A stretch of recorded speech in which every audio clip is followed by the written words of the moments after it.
Romeo, my stomach is doing the zonku. What's wrong with your stomach? It's anticipating the spicy jollof rice and it can't wait. Well, let's go calm it down with some agege bread then. And some suya to get the party started. That'll work. Oh,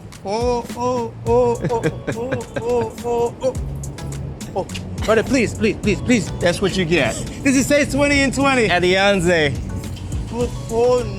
No, Iyanze. Okay.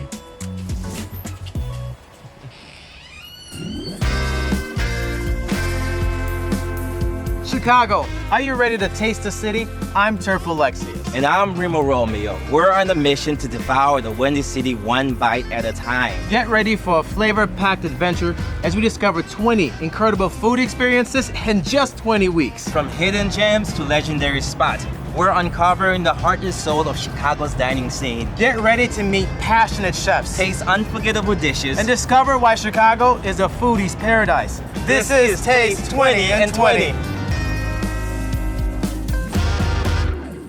What up?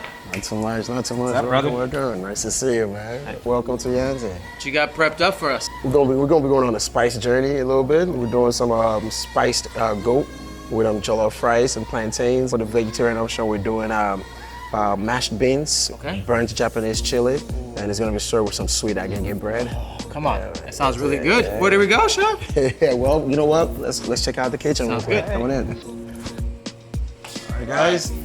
Where the magic happens? Yes.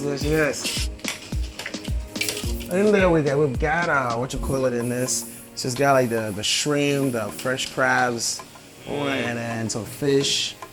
She's gonna be doing the plantains on the side. Be careful. There you go. It's hot over there. Yeah, nice. How do you know when that's ready? How long do you? So it changes color. Okay. It kind of turns. It's golden brown. Yeah, it turns like a golden, like an orange, it turns brown. That's the smoked goat right there. Smoked goat. Yeah. Smoked goat. Okay. Yeah. You're gonna have curry. You're gonna have a little bit of thyme. So we put a little bit of chicken bouillon on that. And then you're gonna have some habanero peppers. Those are the Scotch bonnets. And that's what's gonna provide the heat. But what I like about that is when we make that, they don't put any kind of grease. You just let the oil from the meat itself. So no extra grease on top of it. That's nice. Yeah. You see the plantain is kind of turning? I see the colors changing over there. That's good, okay. It gets a little crispy on the edges, so yeah. So she has the internal clock in her body that lets her know when it's ready. Yeah. Literally internal clock, internal measurements. For like the amount of spices and everything she put in. It's all internal. It's like, okay, that's enough. That's enough. I'm gonna add a little bit of that. She's also gonna do the puff for you right now, so you see. Hey, what is it? The puff flour? So it's just flour and now. So there's a thing about people that makes puff. They could use a scoop, but it's like if you use a scoop, you are betraying the whole art of making puff. Okay. You have to know how to squeeze and make those balls with your hand. Right? Yeah. If you're doing anything else, an official puff aficionado might think you're not making puff. So you gotta do it by hand. They'll tell you you're doing just fried dough. Okay. Until you do that hand movement. Yes. It's like precise every single time. Precise, yeah. So there's like a skill to it. Growing up, this would be like you were a kid in school, during lunch period, or right after school, you're hungry. You would stop by the lady that's making puff. You would get a can of Coke or a can of 7-Up, and boom. That's an after-school meal for you once you get home. It's tired. Yeah, so that treat. Yeah. So once that flipping, that's when you know it's ready. You know it's ready because he's got this almost like the color is uniform on both sides, kind of.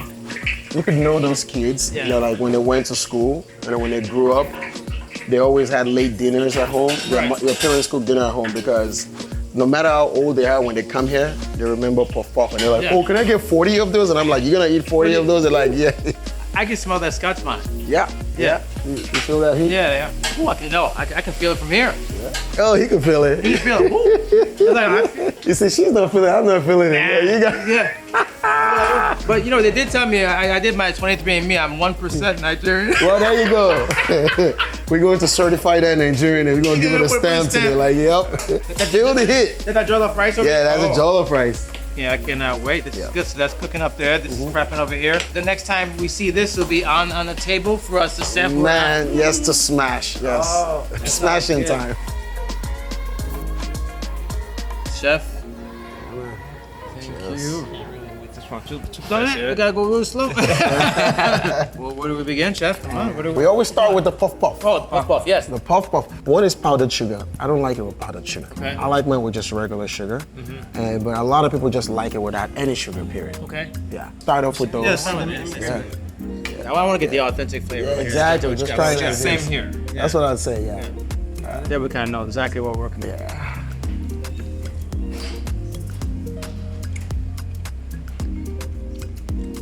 My chocolate. Yeah. Mine not.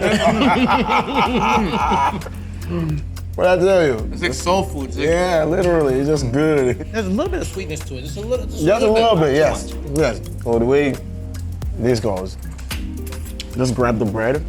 Take a cut a nice piece for yourself. Wow, look at that. Oh. More comes. Ooh, that's pretty. Piece of bread. Yeah, just cut the bread. Yeah. Anyhow. Use your spoon to cut some chunks of that beans and spread it right on top. Yeah, you want to get some of that sauce too? Hold it right there. Good thing about having the chef here with you. You can teach you how to eat. I know, right? There we No go. mistakes here. No mistakes. Here we go. Yep. That is nice. The burnt flavor from the sauce. Where'd that come in? That burnt flavor, like. Literally, you let up almost half of the pepper that you're using. You let it burn because you just let it sit on the stove burning, like just like it's there, so you get a smoky flavor and then you scrape everything at the top and you let the bottom.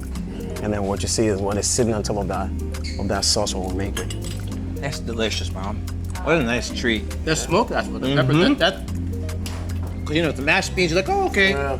That smoked The pepper, smoked pepper on top. You gotta have it with the smoked pepper. that takes on it top. over to another level. Yeah. We come from like a hospitality family. My grandmother owned a really big hotel back home, and she had like 12 kids. And what she did was she wanted to leave a legacy, something for her kids to like grow into. So she sent all of them into different areas. Okay. Somebody went to like fashion school so they could do like tailoring for the clients in the hotel. My mother was a fortunate one that went to catering school. She sent my mother to catering school. So from there, you know, we just literally grew up under that environment of, you know, there's always food being made, food being cooked in the house. So when we got to the United States, when she first came here, we were still back home. She would cook for all her friends at home. And she used to live right on Catawba. There were so many people like going in and out of her apartment that she got kicked out of the apartment. Because it was just too much traffic. So I think at that point in time, she was just like, okay, you know what, I'm just gonna start a restaurant. And so I grew up inside that restaurant. And my first job, I was working for one of these big financial companies. And I went in one day and my boss started like berating me. Oh, we had a client that was calling you yesterday and you didn't pick up.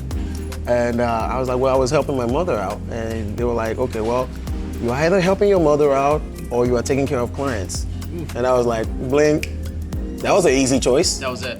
That was Let's it. see if we can taste some of this authentic. We gotta. Yeah, let's do the rice next, man. The rice is next. The rice is spicy. Be ready for that heat, but the flavor. So you could keep your puff puff to kind of help out with the spice. We're or you could get a little bit of the sweet bread. Can you tell us the significance of jollof rice in the Nigerian cuisine? I mean, jollof rice is like that quintessential West African food where, you know, if you're West African, you know jollof rice, you eat jollof rice. Everybody have their own version of the jollof rice. And everybody will tell you theirs is the best. And then if you dig down a little bit deeper, they will tell you their mama's is the best. And I believe my mom's is the best as well. It's almost like an identity badge for all Africans, or West Africans to be more specific. It's hearty. It doesn't feel like a little light and mushiness. No, it's really hearty. It's nice. And another thing that's normal when you're eating the food, when you're a bald-headed man like all three of us, it's got the sweat. Yeah. If you don't sweat it, it does something wrong. It's not real. What's your thing? I want to have you take your bite. You gotta be. So this one. I want to follow your step.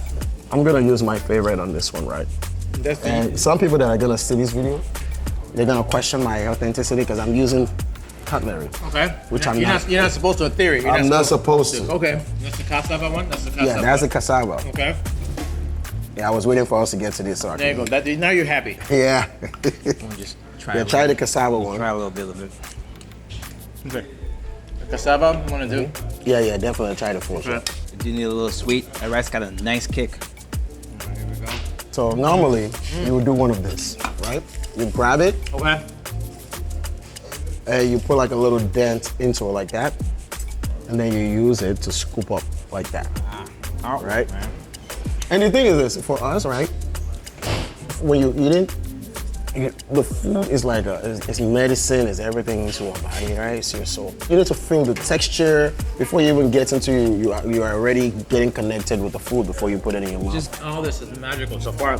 Yeah, and I think I'm becoming obsessed with this Jollof. With the right? Jollof. That is good. Yeah, that's it. And the goat is, because goat, if not prepared properly, can be gamey. It becomes gamey. It becomes gamey. And then if you cook it too long, the skin might become soft or tender enough, but then the meat and the inside just melt away into the broth. Okay. So you gotta stop it just at the right I don't time. know what you're doing. And the last one is one of those party favors, just whole tilapia, plantain, and it's got the pepper sauce that we do over there. These are the kind of things that you bring out after dinner. Flavors like tilapia, huh? Fried tilapia, can't go wrong. Their rice is calling my name. Delicious. All right. So you do the fish, you couple it with a little plantain on the side right there. Just go all out. Imagine having to sit there having cocktails somewhere coming in. Literally, you got the whole idea. Yeah, yeah. You got the whole idea. That's another on our list. Oh, here we go. That's the, No, talk to us. this now. is the Okay, Suya. So this is from northern Nigeria. Okay. And it's just skirt steak. They season with ginger, garlic, a peanut base, kind of like seasoning, like a dry rub, and it's the same type of pepper that's here. You gotta just sprinkle a little bit of it on the meat, Okay. and just bite away. There you go. Yeah, man. There you Go go. all out. You got it. Yeah, you wanna get some of that pepper. There we go.